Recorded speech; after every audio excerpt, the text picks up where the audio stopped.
Hi everybody, this is the Football Hut, the amazing, spectacular, terrific, the great one, the people's champion, your host, the Hut, and welcome back to the Football Hut. Hopefully you like this video and hit that subscribe button. So we're back here, we're going to talk about what a shock. ESPN has canceled this documentary, this docuseries about Colin Kaepernick, this dope, this now talentless player, washed up football player who tried to destroy our sports 5 years ago. Well, it's no shock that they've done this. Just to get into this, before we get this video, there's no shock that this happened because, quite frankly, the tide has turned when it comes to our culture. It's turning for the better. We don't need to be told that our country's terrible by some dopey athlete that's making millions of dollars. Come on. And I would mention that the Baseball Hut was created. Very first video they ever did was on Dom Smith taking a knee for some guy that got himself shot by the cops, and the cops were exonerated, and no one in Major League Baseball has talked about that, and nobody in the baseball media has talked about that since that moment.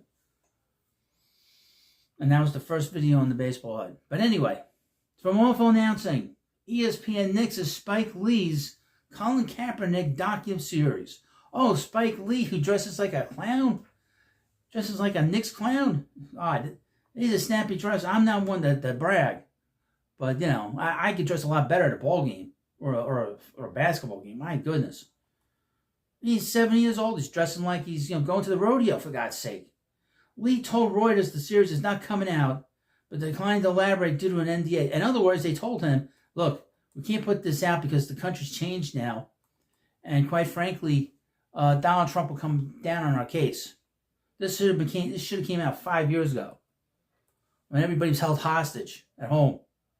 ESPN announced on Saturday, and I didn't even mention on Saturday. They didn't even mention it during the week. That's funny. ESPN announced on Saturday that it won't air Spike Lee's multi-part documentary about Colin Kaepernick, citing creative differences. ESPN said they didn't want this. They just had this big deal with the NFL. They don't want to cause any trouble. Again, dragging this guy, bringing people, and people like crazy for this guy. This guy couldn't play anymore, and the NFL knew that. That's why he couldn't get a job. It didn't do him taking a knee. He didn't give a shit. Lee told Reuters on Friday that the series would not be released. It's not coming out. That's all I can say, he said. Declined to elaborate because of a non-disclosure agreement. I can't. I signed a non-disclosure. I can't talk about it. And this guy talks a lot. So the fact that he can't talk, good. I don't want to know why. Because they don't stop bullshitting about it. The project was 4 years in the making. Commissioned back in 2020, see? When corporate America was briefly interested in racial justice messaging.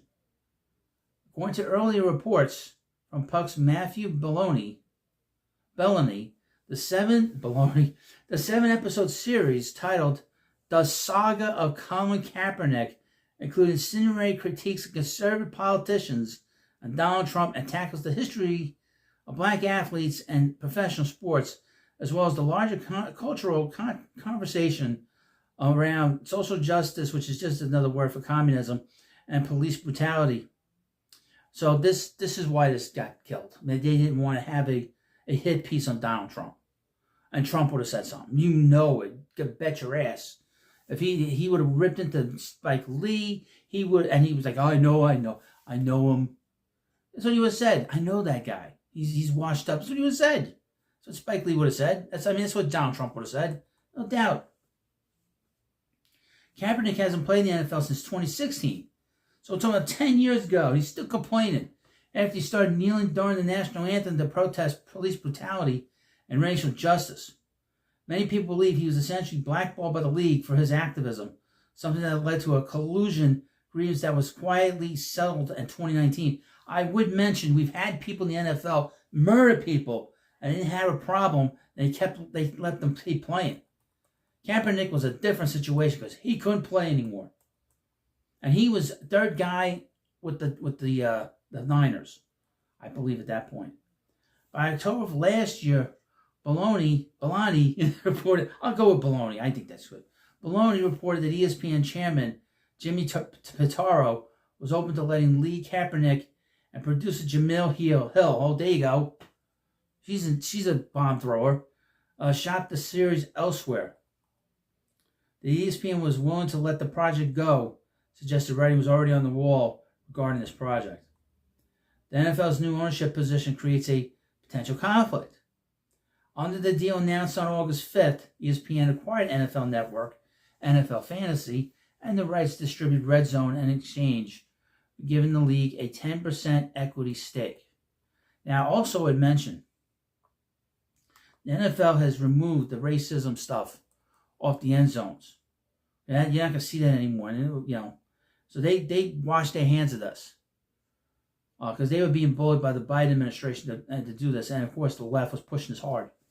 ESPN and Kaepernick and Spike Lee have collectively decided to no longer proceed with this project as a result of certain creative differences, the worldwide leader told Reuters in a statement. Despite not reaching finality, we appreciate all the hard work and collaboration that went into this film. The project appears to be dead entirely, whether it's due to legal issues, unresolved creative differences, or other factors covered by the NDA remains unclear. We know what happened here. We know exactly what happened here. What happened here was that this is 5 years too late. They put this out 4 or 5 years ago. It would have had some relevance to it. And it was all about attacking half the country. And it was all about attacking Donald Trump. And to be honest with you, this is a guy that was washed up in 2016. He got to a Super Bowl with the Niners. But after that, his performance decreased.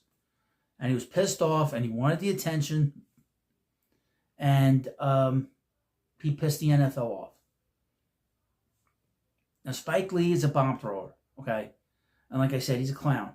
He dresses like a clown, he acts like a clown, and then when you have Jamil Hill involved, it was going to be a really bad situation. And ESPN is run by Disney. Disney's trying to turn things around. They're trying to change things, but everything is so messed up with the company. This thing, and then they have this big deal with the NFL. They don't want to have conflict. They don't want any problems, and they don't want to piss off half the country. Because this series would have pissed off half the country again.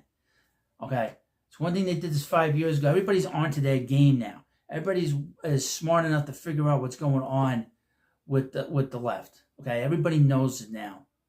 Everybody knows the game of Kaepernick, Spike Lee, and everything else. They're all hustlers. They're all race hustlers, to be honest with you. They are, and anyone that says differently and attacks me, just understand you're defending communism. It's all a facade for communism, to be honest with you. Now, you won't find this anywhere else on any other channel that has to do with sports. I talk a lot about sports here, but this is... sometimes this stuff crosses over. Some of this politics crosses over, unfortunately. We shouldn't have this with us. But that's why ESPN is not going to put this out, thankfully. I don't have to talk about this. It's the first and only time I got to talk about this. If it comes out, we'll talk about it. But that's if ESPN tells them to release it and send it and then have it played somewhere else. Well, hopefully we don't have to hear about this again. Well, you let me know what you think about this video. And, of course, please subscribe to the Football Hut, and I'll see you later.